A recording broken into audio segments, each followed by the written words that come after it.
नमस्कार, आप देख रहे हैं फर्स्ट बिहार झारखंड और मैं आपके साथ वंदना। आज छठे चरण के चुनाव की समाप्ति हो गई है। ऐसे में अब सातवें चरण की तैयारी शुरू हो गई है।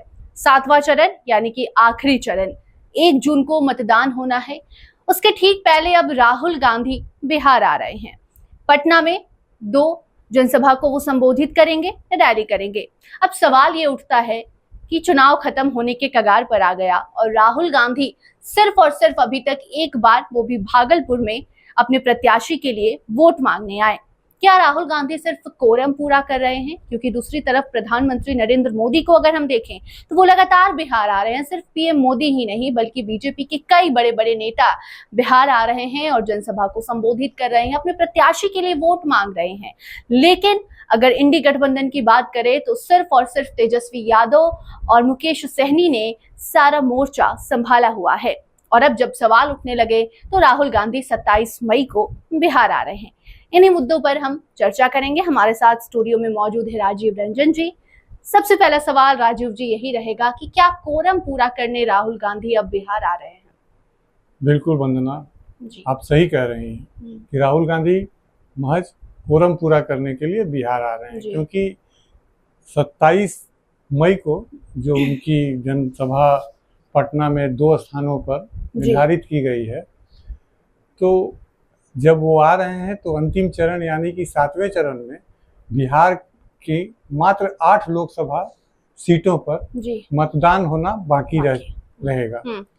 ऐसे में लोग तो यह भी सवाल कर रहे हैं कि हुजूर बड़ी देर कर दी, हुजूर आते आते। तो राहुल गांधी की सब जनसभाओं का खास करके बिहार में पहले से लोग इंतजार कर रहे थे और ये एक इंडिया गठबंधन की मजबूती के लिए भी ये जरूरी था। क्योंकि अगर आप दूसरी तरफ देखें तो इंडिया गठबंधन से प्रधानमंत्री नरेंद्र मोदी, जिनकी उम्र 74 साल हो चुकी है, वो अकेले मोर्चा संभाले हुए हैं और 1-2 बार नहीं, आज प्रधानमंत्री का अगर बिहार दौरा की गिनती कर ली जाए तो प्रधानमंत्री तो कुल 9 बार बिहार का दौरा कर चुके हैं और इन 9 दौरों में उन्होंने करीब 15 से अधिक जनसभाओं को संबोधित किया है। और न सिर्फ नरेंद्र मोदी बल्कि भाजपा के अन्य जो वरिष्ठ नेता हैं, चाहे वो गृह मंत्री अमित शाह हो या फिर भाजपा के राष्ट्रीय अध्यक्ष जेपी नड्डा हो या फिर रक्षा मंत्री राजनाथ सिंह हो, और इतना ही नहीं, इसके अलावा असम के मुख्यमंत्री और उत्तर प्रदेश के मुख्यमंत्री, इनकी भी जनसभाएं यहाँ ताबड़तोड़ तरीके से हुई है। तो ऐसे में एक जो संदेश जाना चाहिए था और समय पर जो संदेश जाना चाहिए था मतदाताओं के बीच, वो संदेश देने में इंडिया गठबंधन विफल रहा है। राजीव जी, पहले भी इस मुद्दे पर हम बात कर चुके हैं कि प्रधानमंत्री नरेंद्र मोदी इस उम्र में भी बार बार कभी बिहार आ रहे, कभी झारखंड, कभी यूपी। लोकसभा चुनाव है, देश भर में हर एक पार्टी चाह रही है कि ज्यादा से ज्यादा सीट उसके खाते में आ सके। लेकिन बिहार की अगर हम बात करें तो बिहार या फिर कोई भी जगह हो, राहुल गांधी बहुत कम जगह जा रहे हैं। राहुल गांधी को कांग्रेस का बड़ा नेता माना जा रहा है, लेकिन यहाँ पर तेजस्वी यादव के भरोसे वो सब कुछ छोड़कर बैठ चुके हैं। अब जब सवाल उठने लगे तो वो आ रहे हैं पटना साहिब में, अंशुल अभिजीत के लिए वोट मांगेंगे। लेकिन अंशुल अभिजीत की अगर हम बात करें तो उनको भी बहुत कम लोग जानते हैं। तो क्या कांग्रेस एक ऐसे उम्मीदवार के लिए आ रही है बिहार जो लोगों के बीच जाता नहीं है, लोग उसका नाम तक नहीं जानते, एक नया चेहरा, और वो भी ऐसा चेहरा जो अपने घर के आसपास, क्योंकि हमारी सहयोगी नेहा भी गई थी अंशुल अभिजीत के घर के आसपास जब वो भ्रमण पर थी, तो उस दौरान लोगों का यही कहना था राजीव जी कि हम तो जानते तक नहीं है। तो राहुल गांधी आ भी रहे हैं तो एक ऐसे व्यक्ति के लिए, ऐसे प्रत्याशी के लिए आ रहे हैं जिन्हें लोग नहीं जानते। तो ये साफ तौर पर लग रहा है कि राहुल गांधी सिर्फ और सिर्फ नाम के लिए आ रहे हैं, कि सिर्फ ये नाम ना रह जाए कि आप तो सिर्फ एक बार आए और जो परिणाम सामने आए उसके बाद सब कुछ उनके माथे पर फेंक दिया जाए। बिल्कुल आप सही कह रही है वंदना जी, कि राहुल गांधी का जो ये अंतिम दौर के चुनाव में जो उनका ये दौरा है जी, वो एक औपचारिकता भर ही है। क्योंकि आपने बिल्कुल सही कहा कि अंशुल अभिजीत बिहार के लिए नहीं, पटना के लिए बिल्कुल नया नाम था। जी जी, इससे पहले पटना के हम समझते हैं कि 99 99% लोग अंशुल अभिजीत के बारे में नहीं जानते थे। अब अंशुल अभिजीत की जो पहचान है पटना में, जो पटना वासी या पटना साहिब के जो मतदाता जो उनके बारे में जितनी जानते हैं, वो यही जानते हैं कि अंशुल अभिजीत का परिचय सिर्फ है कि वो पूर्व लोकसभा अध्यक्ष मीरा कुमार के बेटे हैं। तो बिहार में बता दें कि बिहार में मीरा कुमार के पिता स्वर्गीय जगजीवन राम बिहार से एक बड़े नेता थे, वो कांग्रेस के कद्दावर नेता थे और केंद्र सरकार में कई महत्वपूर्ण पदों पर रहे। तो ऐसे स्थिति में अंशुल अभिजीत की जो एक अपनी पहचान होनी चाहिए थी, उनके लिए जो कांग्रेस पार्टी को जो ब्रांडिंग करना चाहिए था उनके लिए, वो अब तक नहीं हुआ। और हमको नहीं लगता है कि अंतिम चरण में 27 तारीख को जब राहुल गांधी आएंगे तो वो इसकी ब्रांडिंग करने में सफल हो जाएंगे, क्योंकि चुनाव में लोगों के दिमाग में किसी भी प्रत्याशी के बारे में डालना, उनके दिल के अंदर उसकी छवि को एक बनाना, ये काम बहुत ही दुरूह होता है और आसान काम नहीं है। इस मामले में हम भाजपा की तारीफ करना चाहेंगे कि भाजपा जो है वो अगर कहीं भी अपना, इस बार भी देखिएगा चुनाव में कई जगह उसके कैंडिडेट जो हैं वो अपने प्रतिद्वंदी से काफी कमजोर दिख रहे हैं, लेकिन भाजपा ने अपने कमजोर प्रत्याशी की ब्रांडिंग करने में भी कोई कसर नहीं छोड़ी है।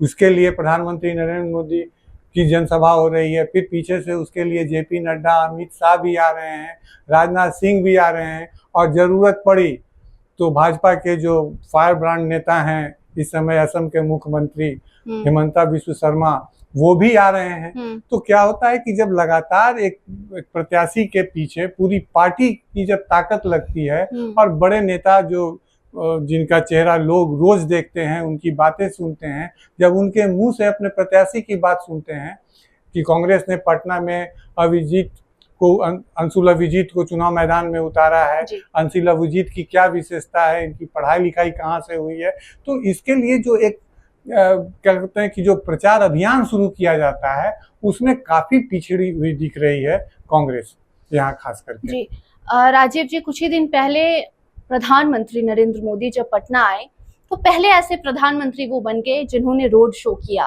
पटना में। पटना साहिब के लिए उन्होंने ये सब कुछ किया, पटना साहिब के अपने प्रत्याशी के लिए।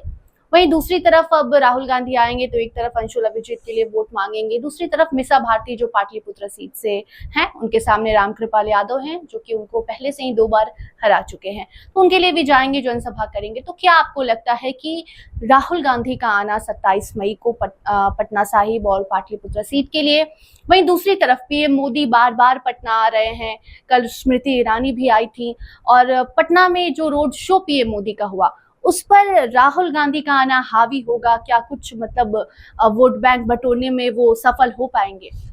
देखिए वंदना, इसमें एक बात और है कि जब भाजपा बीजेपी जब चुनाव लड़ती है तो वो काफी प्रोफेशनल तरीके से चुनाव लड़ती है और चुनाव में वो अपना सब कुछ झोंक देती है। जी।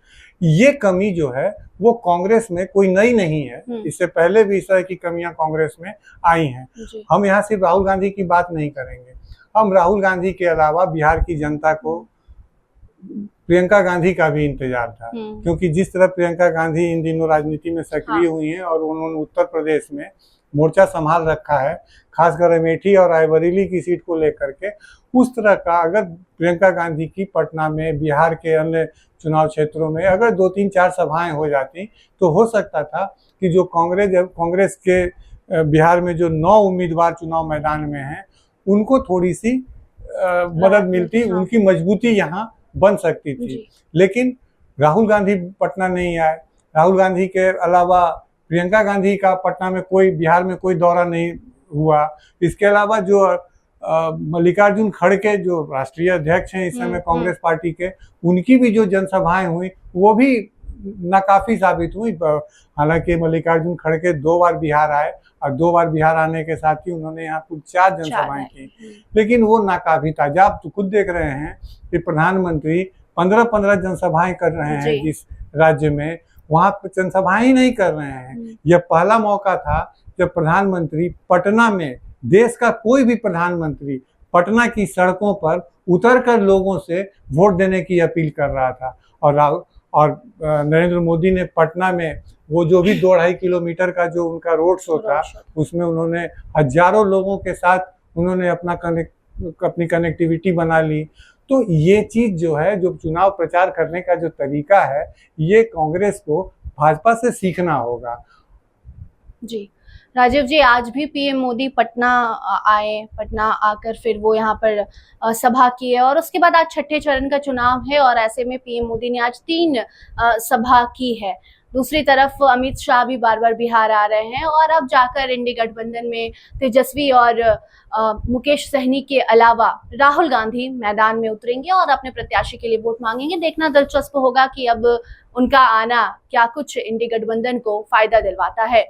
तस्वीरें 4 जून को सामने आएंगी और मालूम चल जाएगा कि पटना साहिब और फिर पाटलिपुत्रा सीट के लिए राहुल गांधी आएंगे, वोट मांगेंगे, उसका क्या कुछ असर होता है वो सब कुछ साफ हो जाएगा। बाकी पीएम मोदी भी लगातार बिहार दौरे पे हैं। अमित शाह, राजनाथ सिंह, जेपी नड्डा जैसे तमाम जो बीजेपी के नेता हैं वो भी बिहार आ रहे हैं। कौन किस पर भारी पड़ेगा ये 4 जून को ही मालूम चलेगा। तब तक लगातार ऐसे और भी कई मुद्दे पर हम चर्चा करते रहेंगे, आपके सामने आते रहेंगे। हमारे साथ राजीव जी थे, धन्यवाद। पनोरमा ग्रुप, जो सोचता है वो करता है, आपके अपने सपनों का आशियाना। ये लो मुंह मीठा करो, आज मैंने अपना जॉब छोड़ दिया, अब हम पूर्णिया वापस जाएंगे। जॉब छोड़ दिया है? मतलब ये घर कैसे चलेगा, हम करेंगे क्या और माँ बाबूजी क्या बोलेंगे? इसलिए मैं एक और मिठाई का डब्बा लाया, अपने बिजनेस के लिए लोन अप्रूव हो गया। अरे लोन अप्रूव हो गया वो तो ठीक है, लेकिन पूर्णिया में हम रहेंगे कहाँ? अपना घर भी तो नहीं है वहाँ। इसलिए तो एक और मिठाई का डब्बा अलग से लाया हूँ। हमने पूर्णिया में घर ले लिया है, पूर्णिया के ई होम्स पैनोरमा में। पूर्णिया में पैनोरमा ग्रुप लेकर आए हैं ई होम्स पैनोरमा। बड़ा घर, आलीशान जिंदगी और अत्याधुनिक सुविधाओं के संग। अरे अब क्यों मुंह मीठा करवा रही हो? क्योंकि हम घर वापसी जो कर रहे हैं। घर वापसी की खुशी पूर्णिया में ई होम्स पैनोरमा के संग। ई homes panorama, luxurious lifestyle redefined.